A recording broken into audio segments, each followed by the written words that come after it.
அனைத்து நண்பர்களுக்கும் வணக்கம். உங்கள் ஆஸ்ட்ரோ பழனிசுவாமிகள் பேசுகிறேன். இந்த காணொளியில விருச்சிகம் ராசிக்கு ஜூலை மாதம் எப்படி இருக்கும் என்பதை பற்றி பொது பலனாக பார்க்கலாம்.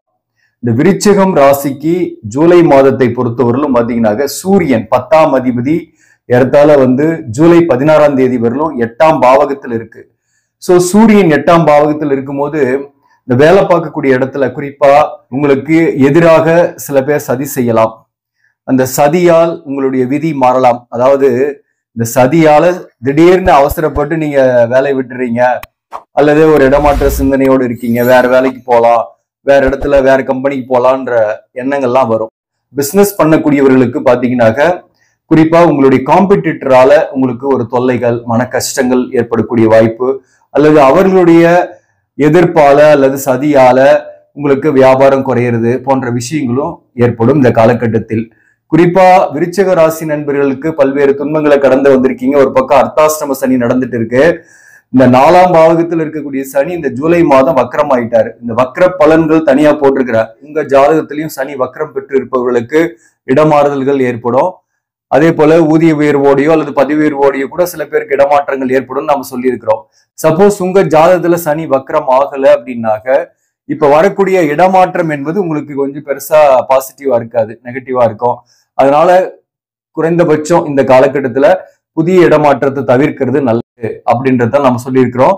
மேலும் உடல் நலத்துல கொஞ்சம் அப்பப்ப ஹெல்த் இஷ்யூஸ் வரும்.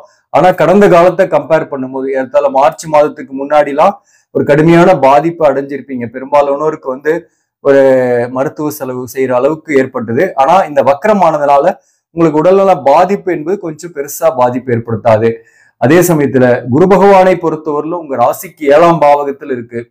உங்களுடைய 2ஆம் அதிபதி மற்றும் 5ஆம் அதிபதி 7ஆம் பாவகத்திலிருந்து ராகு 5ஆம் பாவகத்தில் இருக்கு. அப்போ பாத்தீங்கன்னாக்க மேலும் இந்த குரு பகவானை பொறுத்தவரையிலும் ரோகிணி நட்சத்திர சாரத்துல இருக்கிறது இப்போ பெரிய பாசிட்டிவ்ங்க. அதாவது சந்திரனுடைய நட்சத்திர சாரத்துல இருக்கிறதுனால அலைச்சல்கள், பயணங்கள் ஏற்படும். அதுக்கு ஆதாயம் ஒரு தொலைதூர பயணங்கள் கூட ஏற்படும். வெளிநாட்டுக்காக நீங்க வேலைக்கு ட்ரை பண்ணிட்டுக்கிறீங்க அப்படின்னாக்க அதற்கான வாய்ப்புகள் உண்டு. வெளிநாட்டுல இருப்பவங்க ஒரு நீண்ட தூரம் பயணம் செய்து தாய்நாட்டிற்கு போகக்கூடிய வாய்ப்புகள்லாம் உண்டு. திருமண முயற்சிகளும் சக்சஸ் ஆகும். இந்த 7ஆம் இடத்துல இருக்கக்கூடிய குரு பகவான் அதாவது பாக்கியாதிபதியோட நட்சத்திர சாரத்துல இருக்கிறதுனால திருமணம், மறுமணத்திற்காக முயற்சி செய்யறவர்களுக்கு அந்த முயற்சிகளில் வெற்றியும் கிடைக்கும். கூட்டாளிகள், கூட்டு தொழில் செய்பவர்களுக்கு கூட்டாளிகளால் நன்மைகள் ஏற்படும். அதே போல உங்களுக்கு ஒரு இடமாற்றம், கடை மாற்றம், ஒரு வீடு மாற்றமோ ஏற்படக்கூடிய வாய்ப்பு உங்களுக்கு சில பேருக்கு உண்டு. பொதுவா இதெல்லாமே ஒரு பொது பலன் தான். அதாவது கோச்சார கிரகங்களை வச்சுதான் நம்ம சொல்லிட்டு இருக்கிறோம். சுய ஜாதகத்தை பார்த்துட்டு நான் சொல்ல கிடையாது. இந்த சில விஷயங்கள் ஒரு சிலருக்கு பொருந்தும், சில விஷயம் ஒரு சிலருக்கு பொருந்தாது. அதை நம்ம பேசிக்கலா புரிஞ்சுக்கணும். நமக்கு இப்ப நடக்கக்கூடிய தசாபுக்தி நல்ல தசாபுக்தியா நடக்குதுன்னாக்க பெருசா நீங்க பயப்பட வேண்டியதுல பாதிக்கப்படவும் மாட்டீங்க. மேலும் உங்க ஜாதகத்துல சனி வக்கரமா இருக்கு அப்படின்னாலையும் அந்த இடமாற்றம் என்பது ஒரு பாசிட்டிவாவே இருக்கும். ஆனா ஒரு பிரச்சனை வரும். உங்களை சுத்தி ஒர்க் பண்ற இடத்துல கொஞ்சம் கண்ணும் கருத்துமா, வேலையில கண்ணும் கருத்துமா இருக்கணும். அதுதான் இந்த மாதத்துக்கு நான் சொல்லக்கூடிய முக்கியமான ஒரு அட்வைஸ். அதே போல பாத்தீங்கன்னாக்க பொதுவாக இந்த 7ஆம் இடத்துல இருக்கக்கூடிய குருவால பணம் வருமா? ஏன்னா 2ஆம் அதிபதி பணம் வரும். பொருளாதார ரீதியாக உங்களுக்கு எந்த அளவுக்கு எக்ஸ்பென்சஸ் ஆகுதோ அந்த அளவுக்கு வரும். வீடு, சொத்து தொடர்பான ஆதாயங்களோ அல்லது அவற்றின் செலவுகளோ உங்களுக்கு இந்த காலகட்டத்தில் ஏற்படும். வாகனத்துல கூட செலவுகள் வரலாம். சுக்கிரன் 7ஆம் அதிபதியாக வரக்கூடியவர் 9ஆம் பாவகத்துல இருக்கிறாரு. சோ 9ஆம் பாவகத்துல சுக்கிரன் பகை, கடகத்துல சுக்கிரன் பகை. அதே போல ஜூலை 12ஆம் தேதியிலிருந்து செவ்வாய் பாத்தீங்கன்னாக்க 7ஆம் இடத்துக்கு வந்துடும்.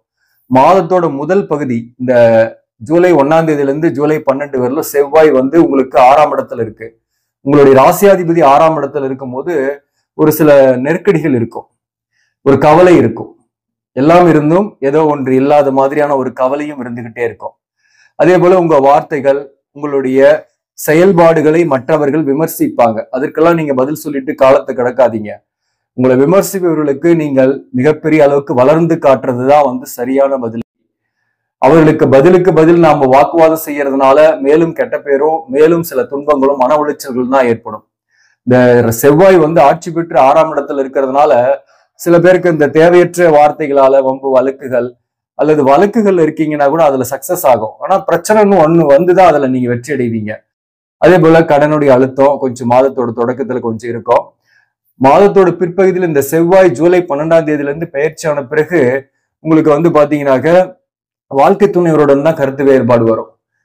அல்லது காதல்ல இருக்கீங்க, ஒரு ரிலேஷன்ஷிப்ல இருக்கீங்கன்னா அவங்களோட கொஞ்சம் மனக்கசப்புகள், அல்லது வாழ்க்கை துணையுடைய உறவு வகையில மனக்கசப்புகள் வரும். அதாவது இந்த மாதத்தை பொறுத்தவரையிலும் கோபப்பட்டாக அதனால பாதிப்புகள் தான் உண்டு. அவசரப்பட்டு ஒரு எமோஷனலா நீங்க வந்து பேசுறதுனால சில பேருக்கு வந்து பிடிக்காது. அதனால வந்து சில பிரச்சனைகளை உருவாக்கக்கூடிய சூழ்நிலை வரும். அதே போல இந்த கேட்டை நட்சத்திரத்தில் பிறந்தவங்க இந்த நேரத்துல அவசரப்பட்டு உணர்ச்சி வசப்பட்டு எதையாவது வெளியில பக்கங்கிறவங்க கிட்ட அல்லது ஒர்க் பண்ற இடத்துல சக பணியாருங்க கிட்ட ஏதாவது ஒண்ணு ஷேர் பண்றாங்க பர்சனல் விஷயத்தனாக்க அதுல வந்து சில பாதிப்புகள், சில நெருடல்கள், பிரச்சனைகள் வரும். அதனால முடிந்த அளவுக்கு உங்களுடைய பர்சனலை மத்தவங்க கிட்ட சொல்றதை தவிர்த்துருங்க, அதுதான் நல்லது.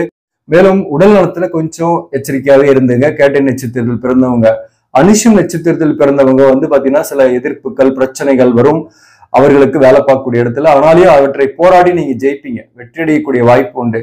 தாய் வழி உறவுகள்ல உங்களுக்கு சில மனக்கசப்புகள் வரலாம், அல்லது தாயாருக்கே கூட உடலான பாதிப்பு வரலாம். இந்த மாதத்தை பொறுத்தவரையிலும் வீடு வாகனம் சம்பந்தமான செலவுகள் அல்லது புதிய திட்டங்கள், அதாவது வீடு வாங்கலாம் அல்லது சொத்துக்கள் வாங்கலாம் என்ற திட்டங்களும் இந்த காலகட்டத்தில் உங்களுக்கு ஏற்படும். அது சாத்தியம் இருக்கு. விசாக நட்சத்திரத்தை பொறுத்தவரையிலும் இந்த மாதத்தை பொறுத்தவரையிலும் பயணங்கள், அலைச்சல்கள் இருக்கும். பொருளாதார ரீதியா நல்லாவே இருப்பீங்க. அதாவது ஒரு இடமாற்றத்தை சந்திக்கக்கூடிய சூழ்நிலை இந்த காலகட்டத்தில் உண்டு. அது வந்து ஆதாயத்தையே கொடுக்கிற மாதிரி இருக்கும். மொத்தத்துல விருச்சிக ராசிக்கு ஒரு நன்மையும் தீமையும் கலந்த மாதிரி இருக்கு. முதல் பகுதியில 6ல இருக்கக்கூடிய செவ்வாயால உங்களுக்கு எதிர்ப்பு அல்லது கடன் அல்லது நோய் ஏதாவது வந்தாலையும் அவற்றுக்கு ஒரு சரியான மருத்துவம் கிடைக்கும். நோயே வந்தாலையும் சரியான மருத்துவம் கிடைக்கும். அதே போல பாத்தீங்கன்னாக்க கடன் வந்தாலையும் அதை வெற்றிகரமாக சமாளிப்பீங்க. ஆனாலும் எச்சரிக்கையா கொஞ்சம் இருந்துக்கணும். கூட அக்கம் பக்கம் இருக்கிறவங்களும் சரி அல்லது உடன் பணிபுரிகிட்ட கொஞ்சம் எச்சரிக்கையா இருந்துக்கணும்.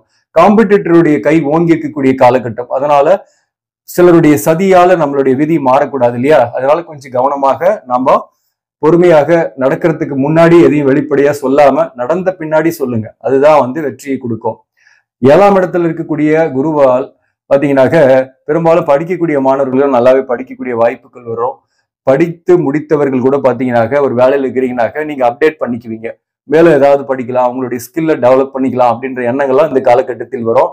அதெல்லாம் பாசிட்டிவ். அதே போல 8ஆம் இடத்துல இருக்கக்கூடிய சூரியன் மாதத்தோட பிற்பகுதியில, அதாவது ஆடி மாசம் ஜூலை 16 எண்ட்லயே வந்து பாத்தீங்கன்னாக்க உங்களுக்கு 9ஆம் பாவகத்துக்கு சூரியன் வந்துடுறாரு. சூரியன் 10க்குரியவன், 9ல் இருக்கலாமா? 9ஆம் பாவகத்துல சூரியன் இருந்தா அந்த பூர்வீக சொத்துல பிரச்சனை, தந்தை வழி உறவுகளால சில மனக்கசப்புகள் அல்லது தந்தைக்கே கூட உடலான பாதிப்பு ஏற்பட்டு நீங்கும். அதே போல தந்தையுடன் கருத்து வேறுபாடு வரலாம். ஏதாவது ஒண்ணு நடக்கும், ஏதாவது ஒரு பாசிபிலிட்டி இருக்கு. 9ல சூரியன் இருக்கும்போது ஒரு காரகோ பாவக நாஸ்தி அப்படின்னு சொல்லுவாங்க. சப்போஸ் உங்களுக்கு பூர்வீக சொத்துல பிரச்சனை இருக்கு அப்படின்னா இந்த நேரத்துல எந்த விதமான டெசிஷனும் அதில் எடுக்காதீங்க, அமைதியா போங்க. அதுதான் பாசிட்டிவா இருக்கும். மேலும் வந்து பயணங்கள் சாத்தியப்படும். 10க்குரியவன் 9ல் இருக்கும் போது தொலைதூர பயணம் சாத்தியப்படும். இப்போ விசாக்காக வெயிட் பண்றீங்க, வேற நாட்டுக்கு போனோம் அப்படின்னு வெயிட் பண்றீங்கன்னா அது சாத்தியம் இருக்கு. அல்லது வேற மாநிலத்துல போய் இன்டர்வியூ அட்டன் பண்றீங்க, அங்க போய் ஜாயின் பண்ணலான்னு பிளான் பண்ணிருக்கீங்கன்னா அது சாத்தியம் இருக்கு. அப்போ மாதத்தோட பிற்பகுதியில் ஆடி மாசம் உங்களுக்கு அதுக்கான சான்சஸ் எல்லாம் இருக்கு. இந்த சுக்கிரனை பொறுத்தவரையிலும் பாத்தீங்கன்னாக்க உங்களுக்கு கடகத்திலேயே தான் இருக்கிறாரு. 7ஆம் அதிபதி விரையாதிபதியாக வரக்கூடிய ஒரு 9ல் இருக்கிறாரு. சோ அதனால வந்து திருமண வாழ்க்கையில மட்டும் கருத்து வேறுபாடுகள்லாம் வந்து போகும். அப்பப்போ பிரியாம இருக்கிறவங்களுக்கு கூட ஒரு டென்ஷன் வரும். வாழ்க்கை துணையுடைய டென்ஷன் அல்லது வாழ்க்கை துணையுடைய ஹெல்த் இஷ்யூஸ் வர்றதுக்கான வாய்ப்புகள்லாம் உண்டு. அதனால கவனமாக இருந்துங்க. மேலும் வந்து பாத்தீங்கன்னா புதன் பகவான், புதன் 8க்குரியவன், உங்க ராசிக்கு 11ஆம் அதிபதி. மாதத்தோட தொடக்கத்துல ஏறத்தால வந்து ஜூலை 19 வரலும் வந்து பாத்தீங்கன்னாக்க உங்க ராசிக்கு 9ஆம் பாவகத்துல புதன் இருக்கிறாரு. சோ அப்ப 8க்குரியவன் 9ஆம் பாவகத்துல இருக்கிறதும் வந்து பாத்தீங்கன்னாக்க இடமாற்றம், வீடு மாற்றம், இந்த பயணங்கள் இதையெல்லாம் குறிக்கக்கூடியது. மேலும் வந்து பாத்தீங்கன்னாக்க ஒரு சுப கிரகம் புதனை பொறுத்தவரையிலும் உங்களுக்கு ஆதிபத்திய அசுப கிரகமா இருந்தாலையும் புதன் தனிப்பட்ட முறையில சுபகிரகம் 9ஆம் பாவகத்தில் இருக்கும் போது பாத்தீங்கன்னாக்க திருமண முயற்சிகள் சாத்தியப்படும். புத்திர பாக்கியம் நீண்ட நாளா இல்ல, புத்திர பாக்கியத்துக்காக முயற்சி பண்ணீங்கன்னா அந்த புத்திர பாக்கியம் அதுக்கான மருத்துவ ட்ரீட்மெண்ட் எடுக்கக்கூடிய சூழ்நிலை, அதனால புத்திர பாக்கியத்துக்கு நல்ல செய்தி வரக்கூடிய வாய்ப்பு. அது போல பாக்கியங்கள்லாம் கைகூடும். அதிர்ஷ்டம் இல்லாம ஹார்ட் ஒர்க் பண்றீங்க இல்லையா, அதுல சில விஷயங்கள் நீங்க தொட்ட காரியம் தொடங்கும், தொட்ட காரியம் சக்சஸ் ஆகும். அதுக்கு வந்து இந்த புதன் 9ல் இருக்கிறது நல்லது. அதே போல ஜூலை 19ஆம் தேதியிலிருந்து புதன் வந்து சிம்ம புதனாக வந்துடுறாரு. 10ஆம் இடத்துல புதன். இந்த வேலையுமே உங்களுக்கு வந்து சாதாரணமா லேர்ன் பண்ணிக்குவீங்க, சாதாரணமா செஞ்சு முடிச்சிருவீங்க. அதனால மேலதிகாரிகள் உங்ககிட்ட சில வேலைகளை கொடுக்கக்கூடியதாக இருக்கும். மேலதிகாரிகளால பாராட்டுகள் பெறுவீங்க. மாதத்தோட பிற்பகுதியில வேலை பலு இருந்தாலையும் ஒர்க் பண்றதுல நீங்க தான் வந்து டாப் அப்படின்ற பேர் வாங்கக்கூடிய வாய்ப்பு உண்டு. அரசு பணியில இருக்கீங்க அல்லது ஒரு பெரிய கம்பெனில ஒர்க் பண்றீங்கனாக ஒரு உயர் பதவியோ அல்லது நல்ல ஒரு சேலரி மாற்றத்தோட ஒரு துறை மாற்றம் அல்லது ஒரு இடமாற்றம் ஏற்படக்கூடிய வாய்ப்பும் சில பேருக்குலாம் இருக்கு. அதே போல மாதத்தோட பிற்பகுதியில் சொல்ற இதெல்லாம் ஜூலை 19க்கு பிறகு இந்த மாதத்தை பொறுத்தவரையிலும் சுப விரயங்கள் ஆகும். விரையாதிபதியாகவும் வரக்கூடிய சுக்கிரன் 9ல் இருக்கிறதுனால சொத்துக்கள் தொடர்பான விரயங்கள் தான், வாங்குறது விற்கிறது. அதாவது கோச்சார பலன் என்பது ஒரு 10% தான். இது பல வீடியோக்கள் நம்ம சொல்லியிருக்கிறோம்.